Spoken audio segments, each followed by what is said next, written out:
नमस्कार। श्रीमद् वाल्मीकि रामायण अखंड पाठ की इस श्रृंखला में आज हम पढ़ने जा रहे हैं 45वां सर्ग, जहां हमारा आज का कथा वस्तु है देवताओं और दैत्यों द्वारा क्षीर समुद्र मंथन। भगवान रुद्र द्वारा हलाहल विष का पान, भगवान विष्णु के सहयोग से मंदराचल का पाताल से उद्धार तथा उसके द्वारा समुद्र मंथन। धन्वंतरि, अप्सरा, वारुणी, उच्चैःश्रवा, कौस्तुभ तथा अमृत की उत्पत्ति और देवासुर संग्राम में दैत्यों का संहार। तो आइए प्रारंभ करते हैं आज की कड़ी।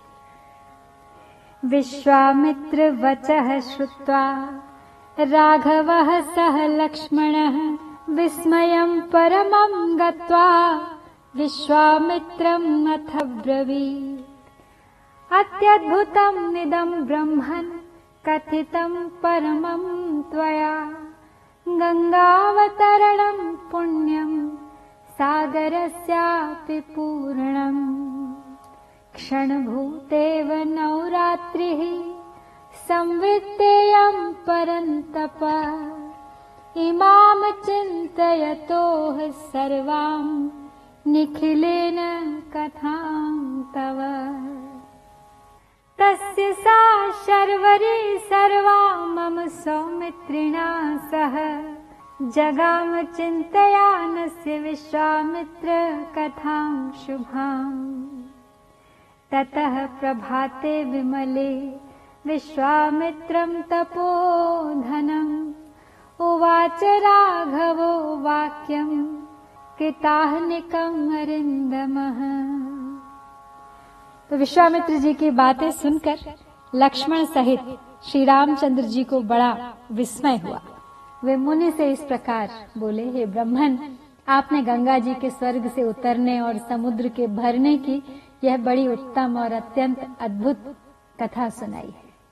काम, क्रोध आदि शत्रुओं को संताप देने वाले महर्षि, आपकी कही हुई इस संपूर्ण कथा पर पूर्ण रूप से विचार करते हुए हम दोनों भाइयों की यह रात्रि एक क्षण के समान बीत गई। हे विश्वामित्र जी, लक्ष्मण के साथ इस शुभ कथा पर विचार करते हुए ही मेरी यह सारी रात बीती है। तत्पश्चात निर्मल प्रभात काल उपस्थित होने पर तपोधन विश्वामित्र जी जब नित्य कर्म से निवृत्त हो चुके, तब शत्रु दमन श्री रामचंद्र जी ने उनके पास जाकर कहा, गता भगवती रात्रिः श्रोतव्यम परमं श्रुतम् तराम सरिताम श्रेष्ठाम पुण्याम त्रिपथगाम नदीम् नौरेषा हि सुखास्तीर्णा ऋषीणाम पुण्यकर्मणाम् भगवन्तमिह प्राप्तं ज्ञात्वा त्वरितम् आगता। तस्य तद्वचनं श्रुत्वा राघवस्य महात्मनः संतारं कारयामास सर्षसंघस्य कौशिकः उत्तरं तीरमासाद्य सम्पूज्य ऋषिगणं ततः गंगाकूले निविष्टास्ते विशालाम ददृशुः पुरीम्। तो श्री रामचंद्र जी सुबह होते ही नित्य कर्म से निवृत्त होके विश्वामित्र से कहते हैं कि हे महामुने, यह पूजनीय रात्रि चली गई, सुनने योग्य सर्वोत्तम कथा मैंने सुन ली। अब हम लोग सरिताओं में श्रेष्ठ पुण्य सलिला त्रिपथ गामिनी नदी गंगा जी के उस पार चलते हैं। तो सदा पुण्य कर्म में तत्पर रहने वाले ऋषियों की यह नाव उपस्थित है। इस पर सुखद आसन बिछा है। आप परम पूज्य महर्षि को यहाँ उपस्थित जानकर ऋषियों की भेजी हुई यह नाव बड़ी तीव्र गति से यहाँ आई है। तो महात्मा रघुनंदन का यह वचन सुनकर विश्वामित्र जी ने पहले ऋषियों सहित श्री राम को पार कराया। तत्पश्चात स्वयं भी उत्तर तट पर पहुंचकर उन्होंने वहां रहने वाले ऋषियों का सत्कार किया। फिर सब लोग गंगा जी के किनारे ठहरकर विशाला नामक पुरी की शोभा देखने लगे। ततो मुनिवरस्तूर्णम जगाम सह राघवः विशालां नगरीं रम्यां दिव्यां स्वर्गोपमां तदा। अथ रामो महाप्राज्ञो विश्वामित्रं महामुनिं पप्रच्छ प्राञ्जलिर्भूत्वा विशालामुत्तमां पुरीम्। कथमो राजवंशोऽयं विशालायां महामुने श्रोतुमिच्छामि भद्रं ते परम कौतूहलं हि मे। तस्य तद्वचनं श्रुत्वा रामस्य मुनिः पुङ्गवः आख्यातुं तत्समारेभे विशालायाः पुरातनम्। श्रूयतां रामशक्रस्य कथां कथयतः श्रुताम् अस्मिन् देशे हि यद्वृत्तं शृणु तत्त्वेन राघव। तो तदनंतर श्री राम लक्ष्मण को साथ ले मुनिवर विश्वामित्र तुरंत उस दिव्य एवं रमणीय नगरी विशाला की ओर चल दिए, जो अपनी सुंदर शोभा से स्वर्ग के समान जान पड़ती थी। उस समय परम बुद्धिमान श्री राम ने हाथ जोड़कर उस उत्तम विशालापुरी के विषय में महामुनि विश्वामित्र से पूछा, हे महामुनि, आपका कल्याण हो। मैं यह सुनना चाहता हूँ कि विशाला में कौन सा राजवंश राज्य कर रहा है, इसके लिए मुझे बड़ी उत्कंठा है। तो श्री राम का यह वचन सुनकर मुनिश्रेष्ठ विश्वामित्र ने विशालापुरी के प्राचीन इतिहास का वर्णन आरंभ किया। बोले, हे रघुकुल नंदन श्री राम, मैंने इंद्र के मुख से विशालापुरी के वैभव का प्रतिपादन करने वाली जो कथा सुनी है, मैं अब वही तुम्हें बता रहा हूँ, सुनो। इस देश में जो वृत्तांत घटित हुआ है उसे यथार्थ रूप से श्रवण करो। पूर्वम कृतयुगे रामदितेः पुत्रा महाबलाः अदितेश्च महाभागा वीर्यवन्तः सुधार्मिकाः। ततस्तेषां नरव्याघ्रबुद्धिरासीन् महात्मनाम् अमरा विजराश्चैव कथं स्यामो निरामयाः।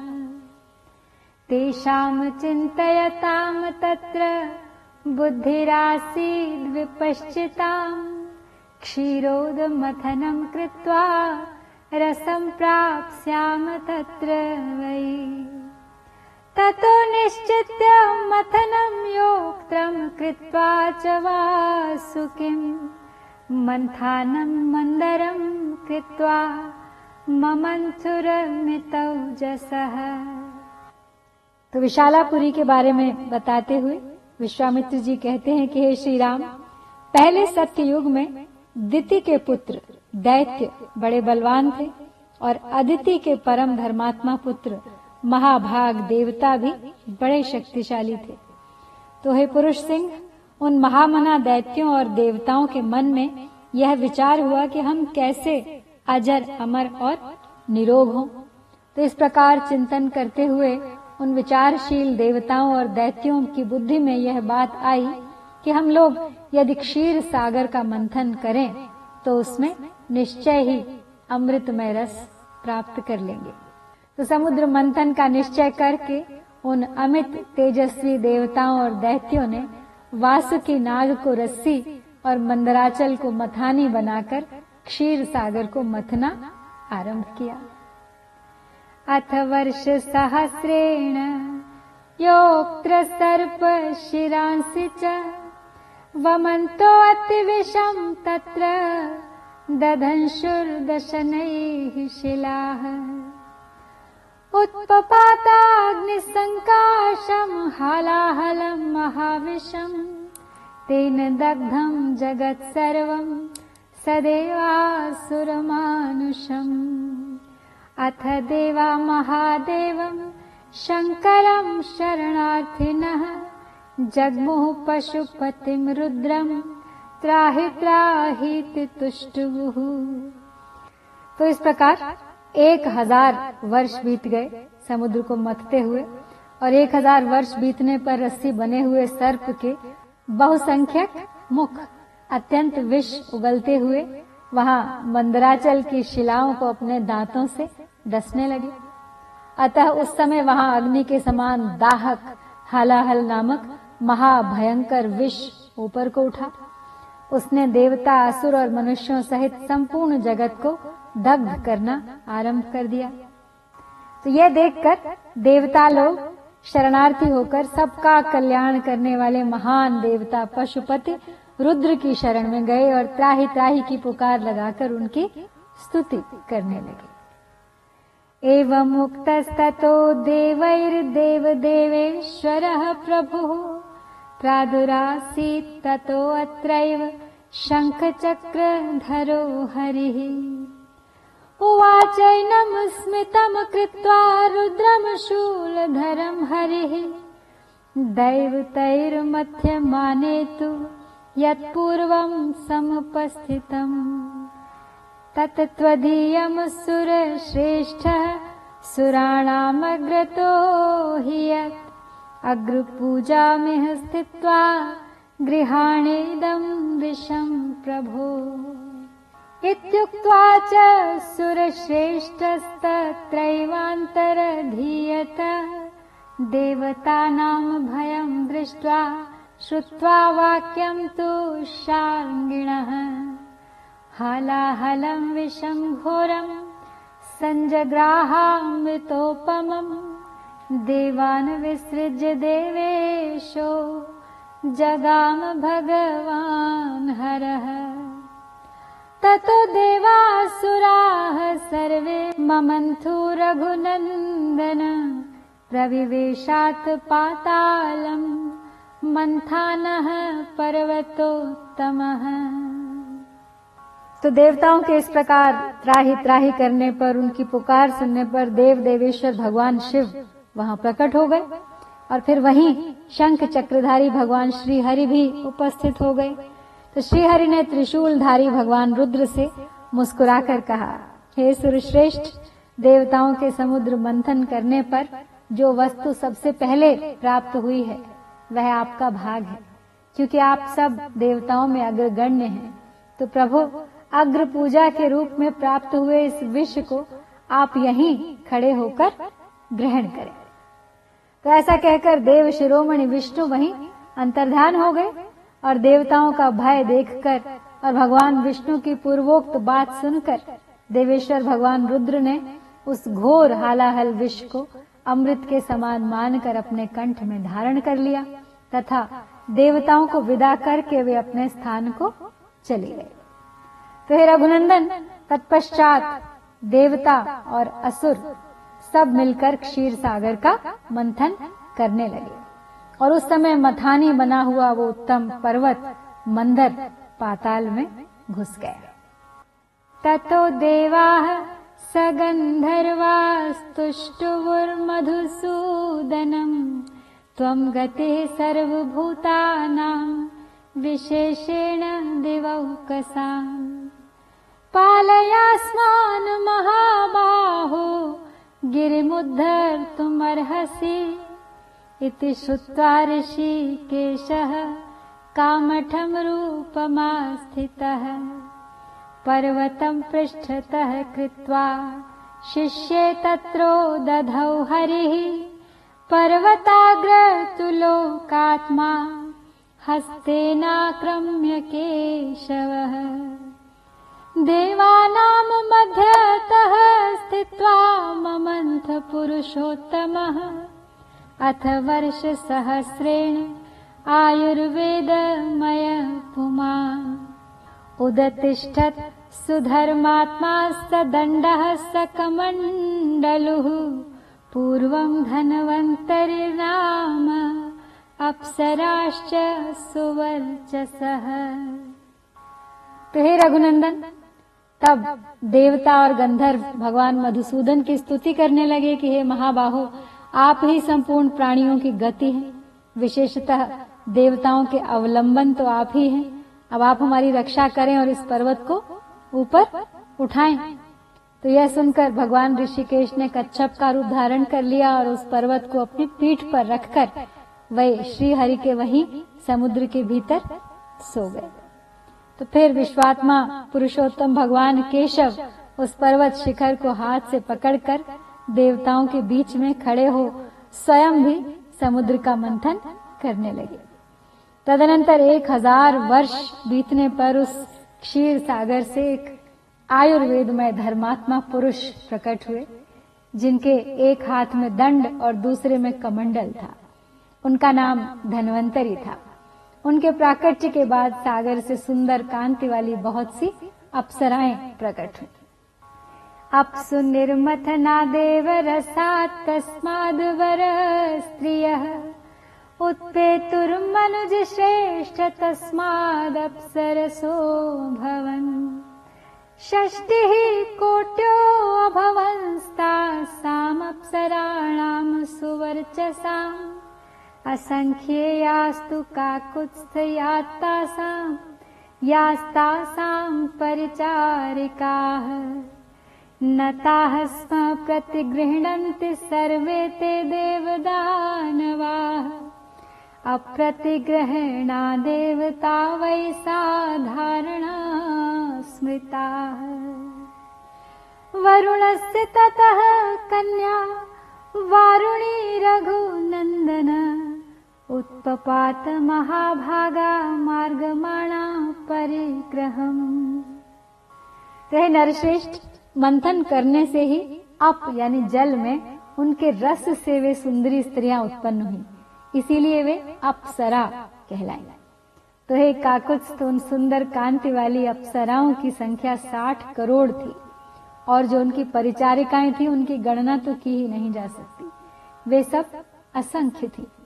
तो उन अप्सराओं को समस्त देवता और दानव कोई भी अपनी पत्नी रूप से ग्रहण न कर सके, इसलिए वे साधारण सामान्य मानी गई।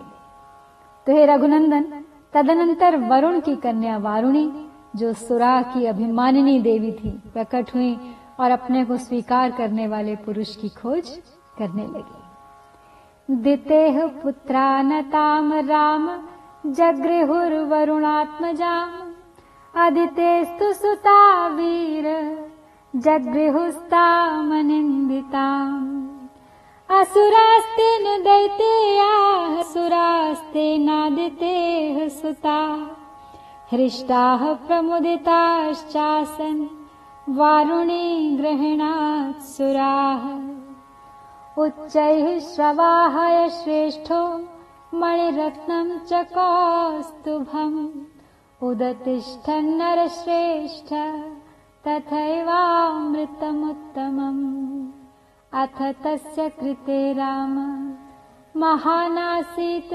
कुलक्षयः अदितेस्तु ततः पुत्रा दितिपुत्रा नयोधयन्। तो हे रघुनंदन, वरुण की कन्या वारुणी, जो सुरा की अभिमानिनी देवी थी, वो प्रकट हुई और अपने को स्वीकार करने वाले पुरुष की खोज करने लगी। तो वीर श्री राम दैत्यों ने उस वरुण कन्या को, सुरा को नहीं ग्रहण किया, परंतु अदिति के पुत्रों ने इस अनिंद्य सुंदरी को ग्रहण कर लिया।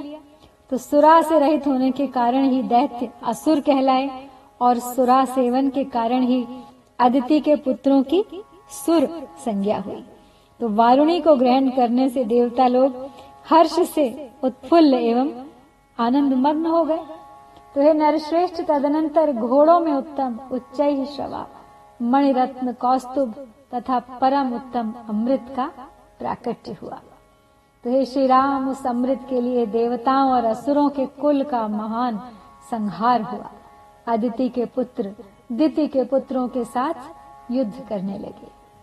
एकतामगमन् सर्वे असुरा राक्षसैः सह युद्धमासीन् महाघोरम् वीरत्रैलोक्यमोहनम् यदा क्षयम् गतम् सर्वम् तदा विष्णुर्महाबलः अमृतम् सोहरत्तूर्णम् मायामास्थाय मोहिनी ये गताभिमुखम् विष्णुमक्षरम् पुरुषोत्तमम् सम्पिष्टास्ते तदा युद्धे विष्णुना प्रभविष्णुना अदितेरात्मजा वीरादिते पुत्रान्यजघ्निरे अस्मिन् घोरे महायुद्धे दैत्यादित्ययोर्भृशम् निहत्य दितिपुत्रांस्तु राज्यं प्राप्य पुरन्दरः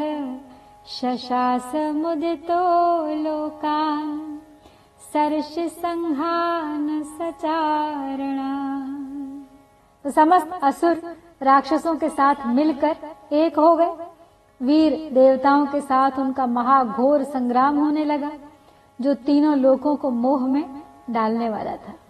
जब देवताओं और असुरों का वह सारा समूह क्षीण हो चला, तब महाबली भगवान विष्णु ने मोहिनी माया का आश्रय लेकर तुरंत ही अमृत का अपहरण कर लिया। जो दैत्य बलपूर्वक अमृत छीन लाने के लिए अविनाशी पुरुषोत्तम भगवान विष्णु के सामने गए, उन्हें प्रभावशाली भगवान विष्णु ने उस समय युद्ध में पीस डाला। देवताओं और दैत्यों के उस घोर महायुद्ध में अदिति के वीर पुत्रों ने दिति के पुत्रों का विशेष संहार किया। तो दैत्यों का वध करने के पश्चात त्रिलोकी का राज्य पाकर देवराज इंद्र बड़े प्रसन्न हुए और ऋषियों तथा चारणों सहित समस्त लोकों पर शासन करने लगे। तो इस प्रकार यहाँ श्री वाल्मीकि निर्मित आर्ष रामायण आदि काव्य के बालकांड में ये 45वां सर्ग संपन्न होता है। इत्यार्षे श्रीमद् रामायणे वाल्मीकिये आदि काव्ये बालकांडे 45 सर्गः।